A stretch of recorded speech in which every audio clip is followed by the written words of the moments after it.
କେମିତି ହେଇଛି। ଆଉ ଆଜିର ଏ ଫିଲିପିଓ ପୁସ୍ତକ ସମାପ୍ତ କଲା ବେଳକୁ ଆମେ 4 ଅଧ୍ୟାୟ ଅଧ୍ୟୟନ କରୁଛୁ। ଏଇଠି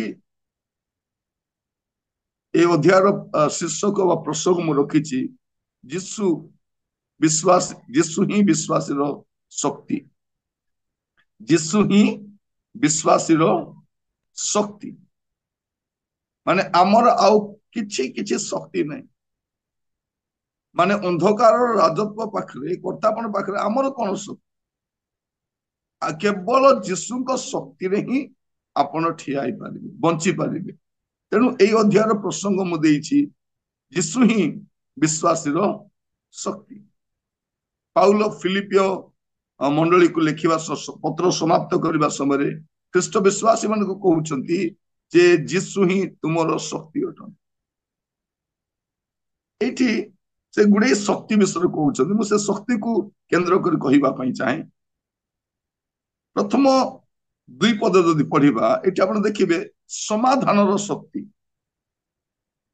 ସମାଧାନର ଶକ୍ତି ପଢିବେ ଟିକେ। ଅତଏବ ହେ ମୋର ପ୍ରିୟ ଓ ଇଷ୍ଟ, ମୋର ଆନନ୍ଦ ଓ ମୁକୁଟ ସ୍ୱରୂପ ଭାତୃବୃନ୍ଦ, ଏହିପରି ଭାବରେ ପ୍ରଭୁଙ୍କ ଠାରେ ସ୍ଥିର ହୋଇଥାଅ। ପ୍ରଭୁଙ୍କ ଠାରେ ଏକମନ ହେବା ନିମନ୍ତେ ମୁଁ ଇୟୋଦିଆ ଓ ସୁନ୍ଥୁକି ଉଭୟଙ୍କୁ ଅନୁରୋଧ କରୁଅଛି। ଏଠି କଣ ହେଇଛି? ମଣ୍ଡଳୀରେ 2 ଜଣ ଭଉଣୀ ଯେଉଁମାନେ ମଣ୍ଡଳୀର ବହୁତ ସୁନ୍ଦର ଦାୟିତ୍ୱ ନିଅନ୍ତି, ସେମାନଙ୍କ ମଧ୍ୟରେ ମନାନ୍ତର ହେଇଯାଇଛି।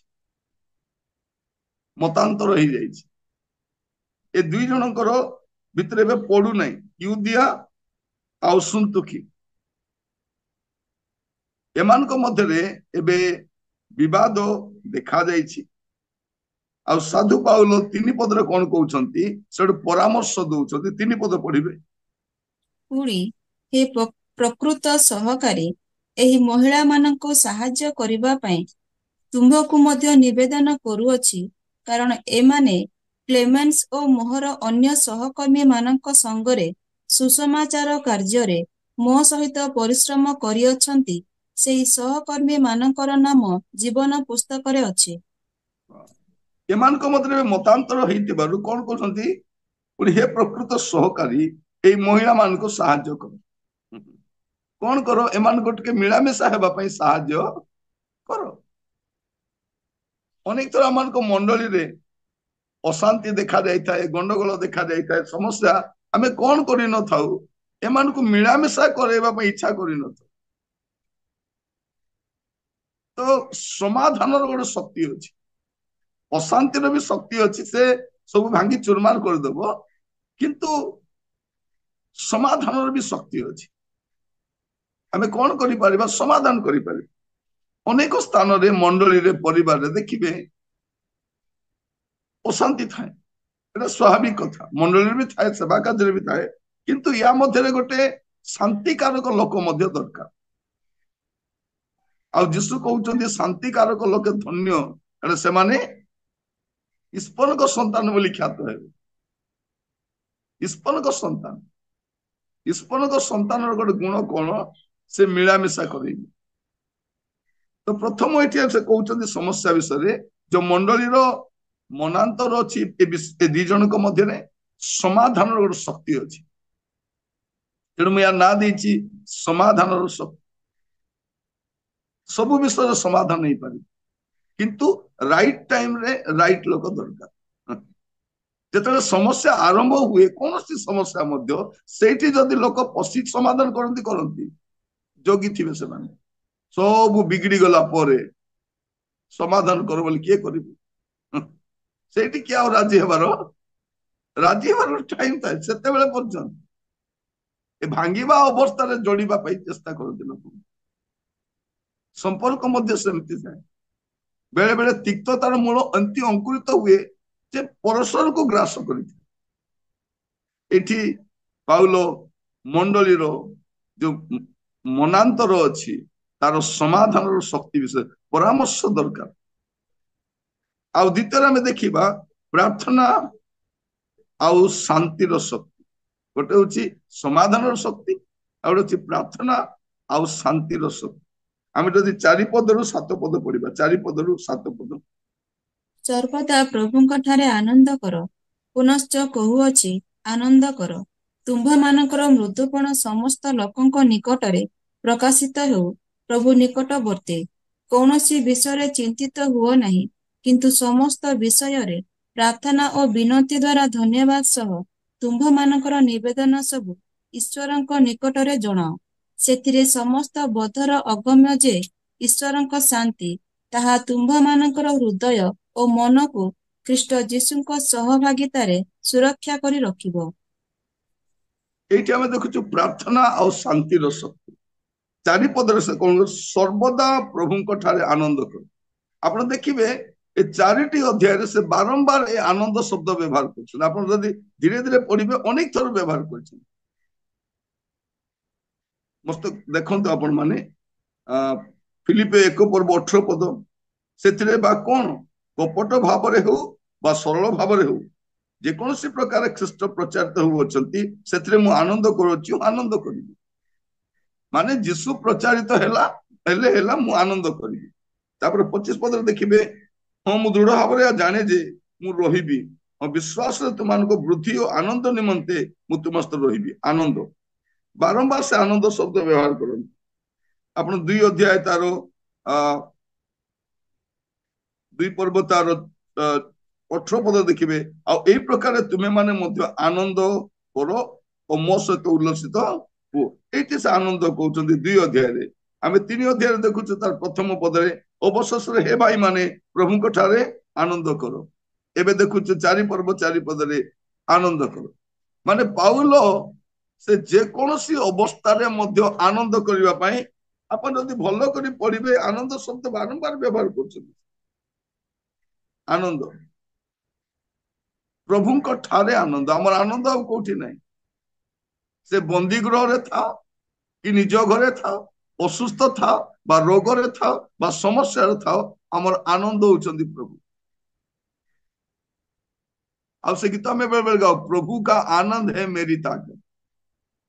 ମୋର ତାକତ କଣ, ମୋର ବଳ କଣ?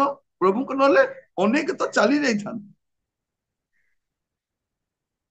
ମତେ ଗୁଡିଏ ଲୋକ ଫୋନ କରନ୍ତି, ସାକ୍ଷାତରେ କଥା ହୁଅନ୍ତି, ଭାଇ ପ୍ରଭୁଙ୍କର ବାକ୍ୟ ଅଛି ବୋଲି ଆମେ ବଞ୍ଚିଛୁ। ନହେଲେ ପରିବାର ପରିସ୍ଥିତି ଏତେ ଭୟଙ୍କର, ଏତେ ଜଟିଳ ଯେ କେବଳ ପ୍ରଭୁ ହିଁ ଆମକୁ ସାହାଯ୍ୟ କରିଛନ୍ତି। ଆଉ କିଛି ନାହିଁ, ଆଉ କିଛି ନାହିଁ, ଆଉ କିଛି ବଳ ନାହିଁ। ଖାଦ୍ୟରେ କେତେ ବଳ ଅଛି, ଖାଦ୍ୟରେ କେତେ ବଳ ଅଛି, ଏ ଖାଇବା ବଳରେ କେତେ ଦୂର ଯାଇ ହବ।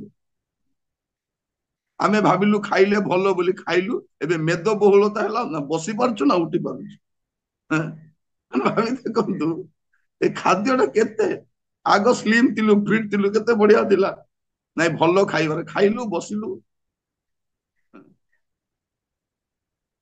ମାନେ ଏତେ ଝାଳ ବାହାରୁଛି, ସେ ଚର୍ବି ଗୁଡାକ ମେଲଟା କାହୁରେ ଜମା ହେଇଯାଇଛି ସେ ଯାଇକି। ମାନେ ଭାବି ଦେଖନ୍ତୁ କେତେ ଦୌଡିଲେ, କେତେ ପରିଶ୍ରମ କଲେ। କହିବା ପାଇଁ ଚାହେଁ ଆମର ଆନନ୍ଦ ଆହୁରି କୋଉଠି ନାହିଁ। ଆମର ଆନନ୍ଦ ପ୍ରଭୁ ଅଟନ୍ତି। ଆମର ଆନନ୍ଦ ଶାଢୀରେ ନାହିଁ, ଆମ ଆନନ୍ଦ ଗାଡିରେ ନାହିଁ, ଆମ ଆନନ୍ଦ ସୁନାରେ ନାହିଁ, ଆମର ଆନନ୍ଦ ଚାକିରିରେ ନାହିଁ। ସେଟା ଆନନ୍ଦ ଖୋଜିବା ପାଇଁ ଯିବାଟା ବି ମୂର୍ଖତା। ଏତେ ସାଧୁ ପାଉଲ କହୁଛନ୍ତି ବନ୍ଦୀ ଗୃହରୁ ପ୍ରଭୁଙ୍କ ଠାରେ ଆନନ୍ଦ, ଏ ଆନନ୍ଦ ଆମର ନଷ୍ଟ ହେବାର ନାହିଁ। ତ ସେ କଣ କହୁଛନ୍ତି, କାହିଁକି 5 ପଦରେ କହୁଛନ୍ତି ପ୍ରଭୁ ନିକଟବର୍ତ୍ତୀ। ମାନେ ପ୍ରଭୁ ଆସୁଛନ୍ତି ତ ଆନନ୍ଦ କର, ଦୁଃଖ କରିବାର ଆବଶ୍ୟକ ନାହିଁ। ଏ ଦୁଃଖ ଆଗରେ ସେ ଆନନ୍ଦ କେତେ ବଡ। ତେଣୁ ଆପଣ ମୁଁ କଣ କରିବା ଅଛି, ପ୍ରଭୁଙ୍କ ଠାରେ ଆନନ୍ଦ କରିବା ପାଇଁ ପ୍ରସ୍ତୁତ ରହିବା ଦରକାର। ତ ଏଇଠି ଦ୍ୱିତୀୟ ଶକ୍ତି ଦେଖୁଛୁ, କୌଣସି ବିଷୟ 6 ପଦ, କୌଣସି ବିଷୟରେ ଚିନ୍ତିତ ହୁଅ ନାହିଁ, କିନ୍ତୁ ସମସ୍ତ ବିଷୟରେ ପ୍ରାର୍ଥନା ବିନତି ଓ ଧନ୍ୟବାଦ ଦ୍ୱାରା, ଧନ୍ୟବାଦ ସହ ତୁମମାନଙ୍କ ନିବେଦନ ସବୁ ଈଶ୍ୱରଙ୍କୁ ଜଣାଅ। ତ ପ୍ରଥମ ବିଷୟ କଣ, କୌଣସି ବିଷୟରେ ଚିନ୍ତିତ ହୁଅ ନାହିଁ। ଦ୍ୱିତୀୟ କଥା କହୁଛନ୍ତି କଣ, ସମସ୍ତ ବିଷୟରେ ଧନ୍ୟବାଦ ଦିଅ। କୌଣସି ବିଷୟରେ ଚିନ୍ତିତ ହୁଅ ନାହିଁ, ସମସ୍ତ ବିଷୟରେ धन्यवाद। धन्यवाद यीशु, तेरी दया से मैं जीवन जीता हूं। यीशु तेरी करुणा से मैं आगे बढ़ता हूँ। धन्यवाद धन्यवाद धन्यवाद धन्यवाद। तेणु आम सबु अवस्था धन्यवाद लिखा अच्छी कौन चिंतित न हेबा आ समस्त विषय धन्यवाद देवा एटा कहउछन्ति काहे प्रार्थना ता तळ पद देखिबे सेथिरे बोधर अगम्य जे ईश्वर को शांति ता तुमार हृदय मन को ख्रीष्ट जीशु को सहभागिता रे सुरक्षा कर रखिबो। जदि आपण चिंतित न होई कि समस्त विषय धन्यवाद देबे तेबे ईश्वरंकर शांति माने ए ऊपर नियम पालन करबा लोक पई ईश्वरंकर शांति रहिछि। जे माने कोन करिवे चिंतित हेबे नहीं सब विषय धन्यवाद देबे सेमानक पई ए नियम लागू हबो कोन जे बोधर अगम्य शांति हृदय राज ए चिंता करबा लोक पई नहीं चिंता कर शांति कोन ए चिंता और शांति मिसी कि थिबे कि ए माने केबे मिसी कि रहिबे नहीं चिंता सहित शांतिर संपर्क नहीं ए नईर से पारी ए पारी भलिया जे माने चिंता करिवे नहीं प्रभु को धन्यवाद देवे सब अवस्था रे सेमानक पई बोधर अगम्य शांति। तो प्रथम विषय देखिलु समाधान शक्ति आउ एठी हमें देखुछु प्रार्थना आउ शांति शक्ति। तृतीय रे हमें देखिबा 8 पद रे एटा होची विशोधन शक्ति। विशोधन माने प्यूरिफिकेशन पावर ऑफ प्यूरिफिकेशन 8 पद पढ़िबे अवशेष रे हे भ्रातृगण जहा जहा सत्य जहा जहा आदरणीय जहा जहा यथार्थ जहा जहा विशुद्ध जहा जहा प्रीतिभाजन जहा जहा सुख्यातियुक्त जे कोनसी सद्गुण और प्रशंसार विषय थाए सेही समस्त विषय चिंता करो। बस कौन करो ए सबु कले जदि एइटा स्थिर रहिबा तबे आमे कोन ही परबा हमर माइंड ता सफा ही अवशेष रे हे भाई माने जहाँ जहाँ सत्य जहाँ जहाँ आदरणीय जहाँ जहाँ यथार्थ जहाँ जहाँ विशुद्ध जहाँ जहाँ प्रतिभाजन जहाँ जहाँ सुख्यातियुक्त जेकोसी सद्गुण और प्रशंसार विषय थाए से सब विषय चिंता करो। ये अगाड़ी गुड़ाक चिंता करे लाभ नहीं यही गुड़ाक कौन करे मते विशोधन करे मते प्यूरिफाई करे थाए कौन कले जहाँ जहाँ सत्य आदरणीय विषय यथार्थ विषय विशुद्ध विषय प्रीतिभाजन विषय सुख्यातियुक्त विषय ए सब कले मोर माइंड टा मध्य प्योर ही जीव ओलिया गदारे बसी बासना न आसु बोले हबो कि दुर्गंध तो आसीबो आसीबो ना नहीं आसीबो नालिया पाखरे ठिया आइतबार गंधुची बोली कहिबो गंधिबो नहीं थरे मते जणे कहछि आज्ञा ए जगहटा बहुत असना मु कहली ए जगहटा असना नहीं मो असना जगह रे ठिया असना जगह रे ठिया आपन जदि पर चर्चा करबा जगह रे ठिया हेबे कोन मिलिबा आपन नहीं आपन जगह आगो खोजंतु कोठी ठिया हेबे केजन को देखिबे दिन सारा खाली पर चर्चा करबा पई व्यस्त थिबे असत्य विषय रे थिबे ସେମାନେ तो एठी हमें देखू जे एटा होची विशोधनर शक्ति आउ 9 पद आदर्शर भी शक्ति अछि 9 पद पढ़िबा आदर्शर शक्ति पढ़िबे तुम्भे माने जे समस्त विषय मो ठारू शिखियछ पाइयछ सुनियछ ओ मो ठारे देखियछ सेही सब करो सेथिरे शांतिदाता ईश्वर तुम्भ मानकर सहवर्ती हेबे। एठी कोन लिखा जाउछि तुमे माने जे समस्त विषय मो ठारू शिखियछ पाइयछ सुनियछ देखियछ एमिति कथा को प्रचार को कहि परिबो मु ए पद खाली पढ़ी भाबुतिली पाउलंको भले एमती कहिबा पई केते सतर्क जागृत जीवन काटिबा में पड़ी आ सेडा प्रभु समस्त ठार अपेक्षा करन हमर उच्चारण बड़ बड़ आचरण किछि नै 50-60 वर्ष ख्रिस्टियान हेलुनी आबे क्वाड ख्रिस्टियान जणा भी पड़ुनी किंतु साधु पाउल तांकर जीवनर गोटे बहुत बड़ विषय कहउछंती तुमे माने जे समस्त विषय मोठार शिखी अछो ପାଇ ଅଛ, ଶୁଣି ଅଛ, ମୋଟା ଦେଖି ଅଛ, ସେଇ ସବୁ କର। ମାନେ ଆଦର୍ଶର ବି ଗୋଟେ ଶକ୍ତି ଅଛି, ସତ ନା ନାଇଁ? ବେଳେ ବେଳେ ଆମେ କିଛି ଲୋକଙ୍କୁ ଆଦର୍ଶ ଭାବରେ ଗ୍ରହଣ କରୁ, ଆମର ଜୀବନ ବଦଳିଯାଏ, ବଦଳିଯାଏ। ଥରେ ମତେ ଜଣେ ପଚାରିଲା, ଆଜ୍ଞା ଆପଣ ଏତେ ଖୁସିରେ କାହିଁକି ରୁହନ୍ତି? ମୁଁ କହିଲି ମୋର କିଛି ଅଭାବ ନାହିଁ। ଆଜ୍ଞା ଅଭାବ କାହିଁକି ନାହିଁ ଆଜ୍ଞା? ମୁଁ କହିଲି ମୋର ଆବଶ୍ୟକତା ନାହିଁ। ଯାହାର ଆବଶ୍ୟକତା କମ ଥାଏ ତାର ଅଭାବ ମଧ୍ୟ କମ ଥାଏ। ଆବଶ୍ୟକ ଆବଶ୍ୟକ ହିଁ ଆପଣଙ୍କର ଏ ସୁଖ ଦୁଃଖକୁ କଣ୍ଟ୍ରୋଲ କରୁଥାଏ। ଆମେ କଣ କରୁ ବେଳେ ବେଳେ ଆମର ଆବଶ୍ୟକତା ବଢେଇ ଦଉ, ଅଭାବ କାହିଁକି ହବ ନାହିଁ? ମୁଁ 5,000 ଟଙ୍କା ପାଉଥିବି, 10,000 ଖର୍ଚ୍ଚ କରୁଥିବି, ପ୍ରତି ମାସ 5,000 କୋଉଠୁ ଆଣିବି? ଲୋକମାନେ ଏମିତି ଅଭ୍ୟାସ ହେଇଯାଇଛନ୍ତି ଯେ ଏବେ ପଇସା କମିଗଲେ କଷ୍ଟ ହେଇଯାଉଛି। ଏ ପଖାଳ ଭାତ ଖାଇବା ଲୋକ ବିରିୟାନୀ ବୋନସ, ସତ ନା ନାଇଁ? ଏ ପଖାଳ ଭାତ ଖାଇବା ଲୋକ ବିରିୟାନୀ ଖାଇପାରିବ, କିନ୍ତୁ ବିରିୟାନୀ ଖାଇବା ଲୋକ ପଖାଳ ଭାତ ଖାଇପାରିବ? ଖାଇପାରିବନି। ଏ ଧତଳା ଗାଡିରେ ଚଢି ବୁଲିବା ଲୋକ ସେ ଇନୋଭାରେ ବୁଲି ପାରିବ? ଇନୋଭା ବାଲା କେବେ ମଧ୍ୟ ଅଟୋରେ ବସି ପାରିବ? ପାରିବ କି? ଆମେ ମାମୁଲି ଲୋକ ଏସିରେ ଆରାମରେ ରହିପାରିବା, କିନ୍ତୁ ଏସିରେ ରହିବା ଲୋକ ଆମ ଘରେ ରହିପାରିବ? ପାରିବନି। ମୋର କହିବାର ଉଦ୍ଦେଶ୍ୟ ଯେ ଆମେ ଅନେକଙ୍କୁ ଆଦର୍ଶ କରୁ। ମୋର ଜୀବନରେ ମଧ୍ୟ ମୁଁ ଗୁଡେ ଲୋକ ଠାରୁ ସେମାନଙ୍କ ବାକ୍ୟ ଦ୍ଵାରା ଶିଖିଛି, କିନ୍ତୁ ସେମାନଙ୍କ ଜୀବନ ଦ୍ଵାରା ମଧ୍ୟ ମୁଁ ଶିଖିଛି, ଅନେକଙ୍କ ଜୀବନ ଦ୍ଵାରା। ମାନେ ବହୁତ ବଡ ବଡ ପ୍ରଭୁଙ୍କର ଦାସ ମାନେ, ସେମାନଙ୍କ ଜୀବନ, ସେମାନଙ୍କ ଚଳନ, ସେମାନଙ୍କ ଖର୍ଚ୍ଚ,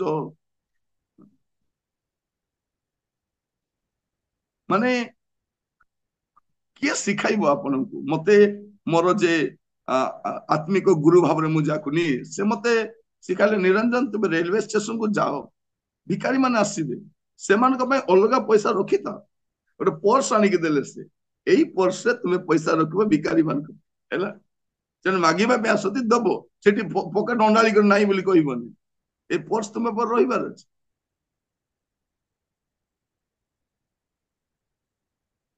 ମୁଁ ଗାଁ ଗଣ୍ଡାରେ ସେବା କଲା ବେଳକୁ ସାନ ସାନ ଛୁଆ ମାନଙ୍କ ପାଖରେ ସେବା କରୁଥିଲି, ସେମାନଙ୍କ ମୁଣ୍ଡ ଗୁଡାକ କେମିତି ଅସନା ହେଇକି ଆସନ୍ତି, ସେମାନେ ତ କୁଣ୍ଡେଇ ଦେବାର ଅଛି। ମୁଁ ମୋର ପାନିଆର କୁଣ୍ଡେଇ ଦଉଥିଲି, କହିଲେ ନାଇଁ ନାଇଁ ନାଇଁ, ଦିଟା ପାନିଆ ରଖ, ତୁମ ପାଇଁ ଗୋଟେ ରଖ, ତାଙ୍କ ପାଇଁ ଗୋଟେ ରଖ। ତାଙ୍କ ପାଣିରେ ତାଙ୍କୁ କୁଣ୍ଡେଇ ଦିଅ, ସେଇଟା ତୁମେ କୁଣ୍ଡେଇବ, ତମ ମୁଣ୍ଡରେ ଗୁଡେଇ ସମସ୍ୟା ଆସିବ। ତାପରେ ପିଲାମାନଙ୍କ ନାକ ଭର୍ତ୍ତି ସିଙ୍ଗାଣି ଥାଏ, ମୁଁ ପୋଛି ଦିଏ ମୋ ରୁମାଲରେ, ତାପରେ ମୁଁ ସେ ରୁମାଲରେ ପୋଛିବି, କହିଲେ ନାଇଁ ସେମିତି କରିବ ନାଇଁ, ସେମାନଙ୍କ ପାଇଁ ଅଲଗା ରୁମାଲ ରଖୁଛି, ସେମାନଙ୍କ ନାକ ପୋଛିବା ପାଇଁ। ମାନେ ଛୋଟ ଛୋଟ ବିଷୟ ଗୁଡାକ। ମାର୍କେଟରେ ଯିବା ସମୟରେ ଯୋଉ ପରିବା ଗୁଡାକ ଶସ୍ତା ଥିବ ଆଣି ଖାଇଦବ ସେ, କାରଣ ସବୁ ପରିବା ଗୋଟେ ସମୟରେ ଶସ୍ତା ହୁଏ ନା ନାଇଁ? ଫୁଲକୋବିଟା ଗୋଟେ ସମୟରେ ବହୁତ ଶସ୍ତା ହେଇଯାଏ, ସେଇ ସମୟରେ ଫୁଲକୋବି ମନ ପସନ୍ଦ ଖାଇଦବ, ତାକୁ ଯାହା କରିବାଟା ଆଣି କରିବ। ଫୁଲକୋବି ଚଟଣି କର, ଫୁଲକୋବି ବିରିୟାନୀ କର, ଫୁଲକୋବି ଚାରେ ବି ପକାଅ, ଫୁଲକୋବି ଆପଣ ଯାହା କରିବେ ସେ ସମୟରେ ଆପଣ କରନ୍ତୁ, କିନ୍ତୁ ଦାମିକା ସମୟରେ ଛୁଅନ୍ତୁନି ତାକୁ।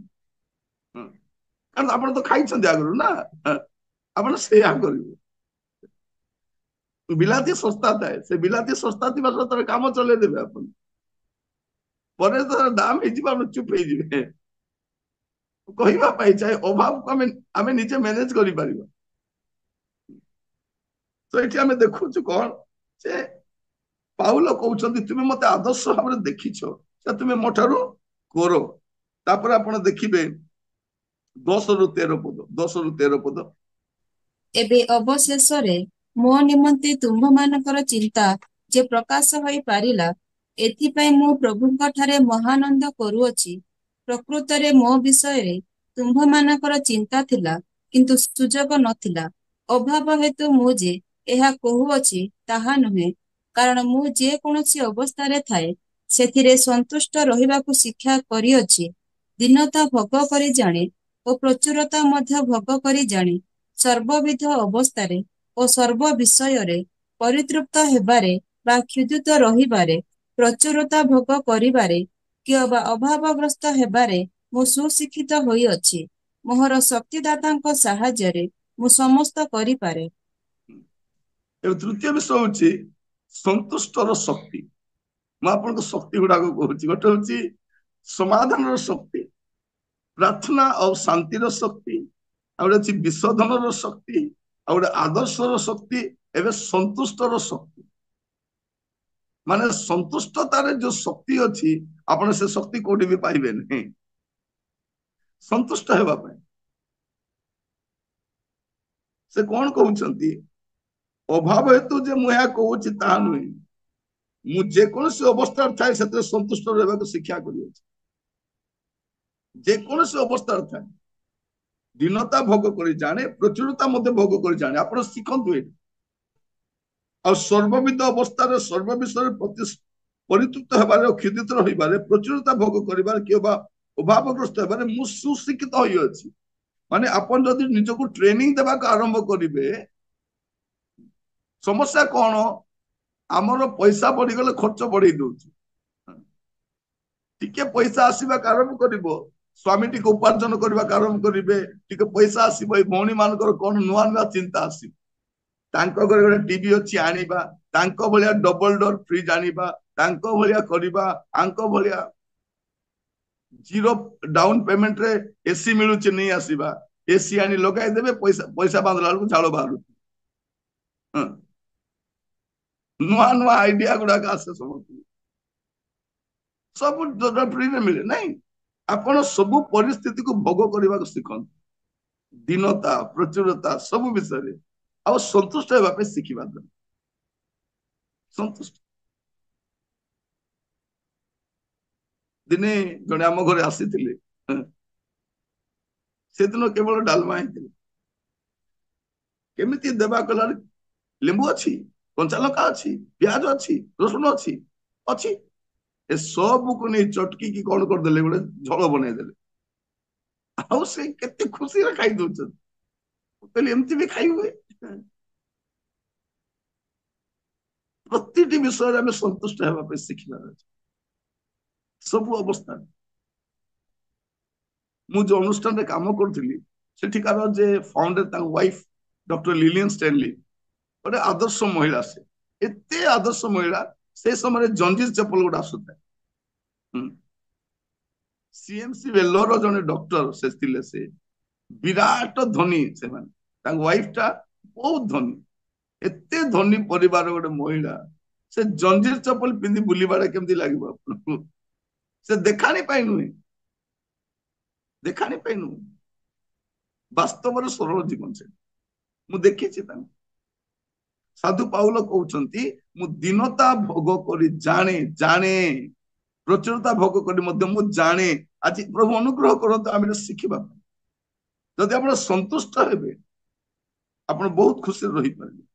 ସେ କଣ କହୁଛନ୍ତି? ଏସବୁ ସବୁ ଅବସ୍ଥାରେ ସନ୍ତୁଷ୍ଟ, କାହିଁକି? ମୋ ପାଇଁ ଗୋଟେ ସନ୍ତୁଷ୍ଟକାରୀ ଶକ୍ତି ଅଛି। କୋଉ ଶକ୍ତି? ଯୀଶୁ ନାମର ଶକ୍ତି। ସେ ଶକ୍ତି କଣ କରିବ? ଆପଣଙ୍କୁ ସବୁ ଅବସ୍ଥାରେ ସନ୍ତୁଷ୍ଟ। କଣ କହୁଛନ୍ତି? ମୋର ଶକ୍ତିଦାତାଙ୍କ ସାହାଯ୍ୟରେ ମୁଁ ସମସ୍ତ କରିପାରେ। ମୋର ଯୀଶୁଙ୍କ ସାହାଯ୍ୟରେ ମୁଁ ସବୁ ଅବସ୍ଥାରେ ସନ୍ତୁଷ୍ଟ ରହିପାରେ। ଯୀଶୁ ସାହାଯ୍ୟ କରନ୍ତି, ମାନେ ସ୍ୱର୍ଗର ପରମେଶ୍ୱର ପୃଥିବୀରେ ଆସି ରହିବେ, ଗୋଟେ ବଢେଇ ଘରେ, ଅପମାନିତ ହେବା ସ୍ଥାନରେ, ଭୋକ ଉପାସରେ କେମିତି ରହିପାରିବେ? ଯୀଶୁ ଆମକୁ ଶିଖାଉଛନ୍ତି ଯେ ଆମେ ସନ୍ତୁଷ୍ଟ ହେବା ପାଇଁ। ତେଣୁ ମୁଁ ଆଜି କହୁଛି, ଯୀଶୁ ହିଁ ବିଶ୍ୱାସର ଶକ୍ତି। ସେ ଆପଣଙ୍କୁ ସମାଧାନ କରିବା ପାଇଁ ସାହାଯ୍ୟ କରିବେ, ଶାନ୍ତିରେ ରହିବା ପାଇଁ ସାହାଯ୍ୟ କରିବେ, ଆପଣଙ୍କୁ ବିଶୋଧନ କରାଇବେ, ଆପଣଙ୍କୁ ଆଦର୍ଶ କରାଇବେ, ଆପଣ ସନ୍ତୁଷ୍ଟ ମଧ୍ୟ ରହିପାରିବେ। ସନ୍ତୁଷ୍ଟ, ଆଉ ସବୁ ଅବସ୍ଥାରେ ସନ୍ତୁଷ୍ଟ, ସବୁ ଅବସ୍ଥାରେ ସନ୍ତୁଷ୍ଟ। ତାପରେ ଆମେ ପଢିବା 14 ପଦରୁ 18 ପଦ। ତଥାପି ତୁମ୍ଭେମାନେ ମୋହର କ୍ଲେଶ ଭୋଗର ସହଭାଗୀ ହେବା ଦ୍ୱାରା ଭଲ କରିଅଛ। ହେ ଫିଲିପିଓ ମାନେ, ତୁମ୍ଭେମାନେ ମଧ୍ୟ ନିଜେ ଜାଣ ଯେ ସୁସମାଚାର ପ୍ରଚାର କରିବା ଆରମ୍ଭ ସମୟରେ ଯେତେବେଳେ ମୁଁ ମାକିଦୋନିଆରୁ ପ୍ରସ୍ଥାନ କଲି, ସେତେବେଳେ ତୁମ୍ଭମାନଙ୍କ ବିନା ଆଉ କୌଣସି ମଣ୍ଡଳୀ ମୋହର ସହଭାଗୀ ହୋଇ ମୋ ସହିତ ଦେବା ନେବାର ହିସାବ ରଖିନଥିଲେ। କାରଣ ଥେସଲୋନିକିରେ ମୁଁ ଥିବା ସମୟରେ ସୁଦ୍ଧା ତୁମ୍ଭେମାନେ ମୋହର ଅଭାବ ମୋଚନ ନିମନ୍ତେ ଥରେ, ହଁ 2 ଥର ଦାନ ପଠେଇଥିଲ। ଦାନ ସକାଶେ ମୁଁ ଲାଳାୟିତ ନୁହେଁ, ମାତ୍ର ଯେଉଁ ଫଳ ଦ୍ୱାରା ତୁମ୍ଭମାନଙ୍କ ହିସାବର ଜମାପାକ ଅଧିକରୁ ଅଧିକ ବୃଦ୍ଧି ପାଉଅଛି, ସେଥିସକାଶେ ଲାଳାୟିତ। ମୁଁ ସବୁ ପାଇଅଛି, ପୁଣି ମୋହର ପ୍ରଚୁର ଅଛି। ତୁମ୍ଭମାନଙ୍କର ପଠେଇଥିବା ଯେଉଁ ସବୁ ବିଷୟ ଏପାଫ୍ରାଦିତଙ୍କ ପାଖରୁ ପାଇଅଛି, ସେହି ସବୁ ମୋ ପାଇଁ ଯଥେଷ୍ଟ। ସେହି ସବୁ ଈଶ୍ୱରଙ୍କ ନିକଟରେ ପୃଷ୍ଟିଜନକ ସୁଗନ୍ଧି ନୈବେଦ୍ୟ ଓ ସୁଗ୍ରାହ୍ୟ ବଳି ସ୍ୱରୂପ। ଆପଣ 21-23 ପଢନ୍ତୁ। ଖ୍ରୀଷ୍ଟ ଯୀଶୁଙ୍କ ନାମରେ ପ୍ରତ୍ୟେକ ସାଧୁଙ୍କୁ ନମସ୍କାର ଜଣାଅ। ମୋହର ସଙ୍ଗୀ ଭ୍ରାତୃଗଣ ତୁମ୍ଭମାନଙ୍କୁ ନମସ୍କାର ଜଣାଉଅଛନ୍ତି। ସାଧୁମାନେ ସମସ୍ତେ, ବିଶେଷରେ ଯେଉଁମାନେ କାଇସରଙ୍କ ପ୍ରାସାଦରେ ଅଛନ୍ତି, ସେମାନେ ତୁମ୍ଭମାନଙ୍କୁ ନମସ୍କାର ଜଣାଉଅଛନ୍ତି। ପ୍ରଭୁ ଯୀଶୁ ଖ୍ରୀଷ୍ଟଙ୍କର ଅନୁଗ୍ରହ ତୁମ୍ଭମାନଙ୍କ ଆତ୍ମାର ସହବର୍ତ୍ତୀ ହେଉ। ଦେଖନ୍ତୁ, ଏଇଠି ଆମେ ଦେଖୁଛୁ ଧାର୍ମିକ ଲୋକର ଶକ୍ତି। ଧାର୍ମିକ ଲୋକର ଶକ୍ତି ଦେଖନ୍ତୁ, ସେମାନେ ଦାନ ଦେବା, ସାହାଯ୍ୟ କରିବା, ଏସବୁଥିରେ ସେମାନେ ଆଗବର ଥାନ୍ତି। ଏଇଟା ହଉଛି ଧାର୍ମିକ ଲୋକର ଶକ୍ତି। ଏଇଟା ସମସ୍ତେ କରିପାରିବେନି। ଏ କୃପଣତାର ଦୁନିଆରେ ସମସ୍ତଙ୍କ ଦେଇ ଏଇଟା ହେଇପାରିବ ନାହିଁ। କେବଳ ଖ୍ରୀଷ୍ଟ ବିଶ୍ୱାସୀ ମାନେ ସେମାନଙ୍କର ଅଭାବ ସମୟରେ, କଷ୍ଟ ସମୟରେ ସେମାନେ କଣ କରିପାରନ୍ତି? ସାହାଯ୍ୟ କରିପାରନ୍ତି। ପ୍ରଭୁ ଆପଣ ମାନଙ୍କୁ ଏହା ବୁଝିବା ପାଇଁ ସାହାଯ୍ୟ କରନ୍ତୁ ଯେ ଗୋଟେ ଖ୍ରୀଷ୍ଟ ବିଶ୍ୱାସୀ ହିଁ ତାର କଷ୍ଟର ସମୟରେ ସେ ସାହାଯ୍ୟର ହସ୍ତ ବଢାଇ ପାରେ। ଏଇଟା ଫିଲିପିଓ ମାନଙ୍କୁ ସେ କହୁଛନ୍ତି। 19 ପଦ ପଢିବା।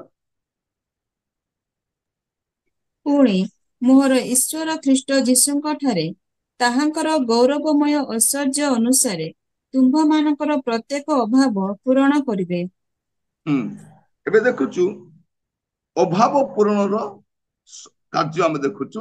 ଏଟାକୁ କହିପାରିବା ବହୁଗୁଣିତ କରିବାର ଶକ୍ତି। ବହୁଗୁଣିତ କରିବା ଶକ୍ତି ସେ କଣ କରନ୍ତି? ମୋହର ଈଶ୍ୱର ଯୀଶୁ ଖ୍ରୀଷ୍ଟଙ୍କ ଠାରେ ତାହାଙ୍କର ଗୌରବମୟ ଐଶ୍ୱର୍ଯ୍ୟ ଅନୁସାରେ ତୁମମାନଙ୍କ ସମସ୍ତ ଅଭାବ ପୂରଣ କରିବେ। ସମସ୍ତ ଅଭାବ ପୂରଣ କରିବେ। କେମିତି କରିବେ? ମୋର ଈଶ୍ୱର ଯୀଶୁ ଖ୍ରୀଷ୍ଟଙ୍କ ଠାରେ, ଯୀଶୁ ଖ୍ରୀଷ୍ଟଙ୍କ ଠାରେ, ଲାଇଫ ଇନ୍ କ୍ରାଇଷ୍ଟ, ଯୀଶୁ ଖ୍ରୀଷ୍ଟଙ୍କ ଠାରେ ତାହାଙ୍କର ଗୌରବମୟ ଐଶ୍ୱର୍ଯ୍ୟ ଅନୁସାରେ ତୁମମାନଙ୍କ ପ୍ରତ୍ୟେକ ଅଭାବ ପୂରଣ କରିବେ। ପ୍ରତ୍ୟେକ ଅଭାବ ପୂରଣ କରିବେ। ଆଉ ଆମେ 20 ପଦ ପଢିବା। 20 ପଦ। ଆମ୍ଭମାନଙ୍କର ଈଶ୍ୱର ଓ ପିତା ପ୍ରତି ଯୁଗେ ଯୁଗେ ଗୌରବ ହେଉ। ଆମେନ୍। ଲେଖା ଅଛି ଆମ୍ଭମାନଙ୍କ ଈଶ୍ୱର ଓ ପିତାଙ୍କ ପ୍ରତି ଯୁଗେ ଯୁଗେ ଗୌରବ ହଉ। ଆମିନ୍।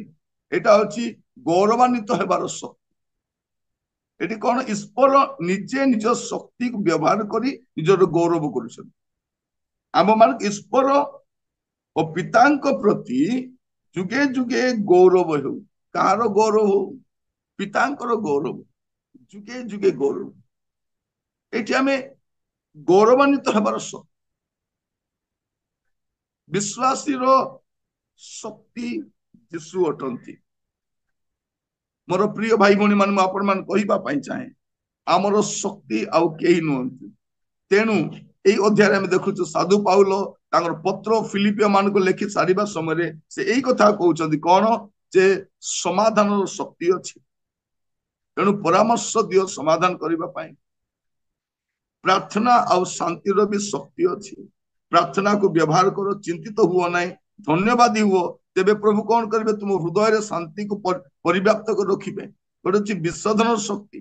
ଆପଣଙ୍କ ମାଇଣ୍ଡକୁ ସେ ରିଫାଇନ କରିବ। ପାଉଲ ହଉଛନ୍ତି ଗୋଟେ ଆଦର୍ଶ, ତାର ବି ଗୋଟେ ଶକ୍ତି ଅଛି। ସନ୍ତୁଷ୍ଟ ହେବାର ଗୋଟେ ଶକ୍ତି ଅଛି। ଆପଣ କଣ କରିବେ?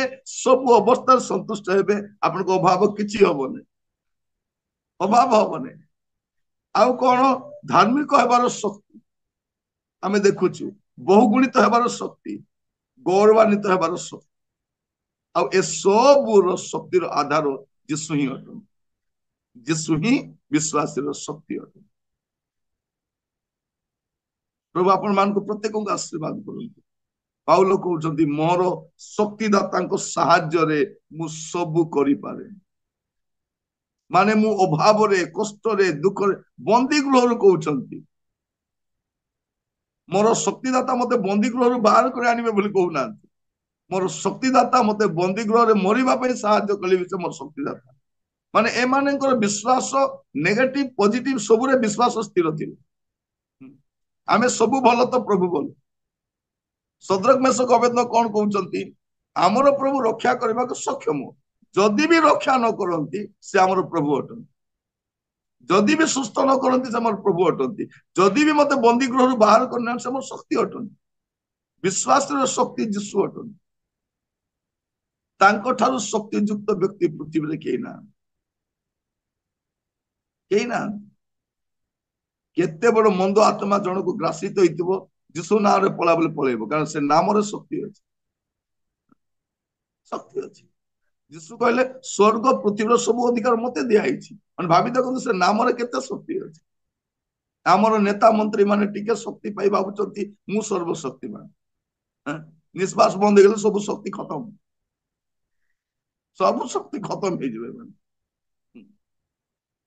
ପ୍ରିୟ ଭାଇ ଭଉଣୀ ମାନେ ଆମେ ଜାଣି ରଖୁ ଯୀଶୁ ବିଶ୍ୱାସୀର ଶକ୍ତି ଅଟନ୍ତି। ଆପଣ ଦୁର୍ବଳ ହେବା ସମୟରେ ମନେ ରଖନ୍ତୁ ଯୀଶୁ ଆପଣଙ୍କ ଶକ୍ତି ଅଟନ୍ତି।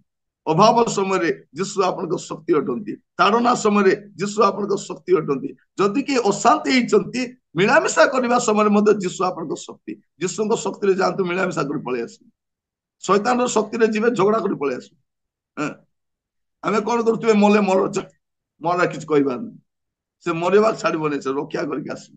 ଆମେ ବେଳେ ବେଳେ ବୁଝାଇବୁ ଆଉ କଣ କହିବୁ? ଗो ଟୁ ହେଲ୍ ବୋଲୁ, ଯା ତମ କଥା ତୁମେ ବୁଝ ବୋଲି। ନାଇଁ, ଆମେ କଣ କରିବୁ? ତାକୁ ହେଲକୁ ଯିବାକୁ ଦେବୁନି, ତାକୁ ହେଲରୁ ବାହାର କରିକି ଆଣିବୁ। ପ୍ରଭୁ ଆମମାନଙ୍କୁ ଅନୁଗ୍ରହ କରନ୍ତୁ। ଚିନ୍ତିତ ହେବା ନାହିଁ, ସବୁ ସମୟରେ ଧନ୍ୟବାଦ ହେବା। ପ୍ରଭୁଙ୍କ ଶାନ୍ତି ଆମ ହୃଦୟରେ ରାଜତ୍ୱ।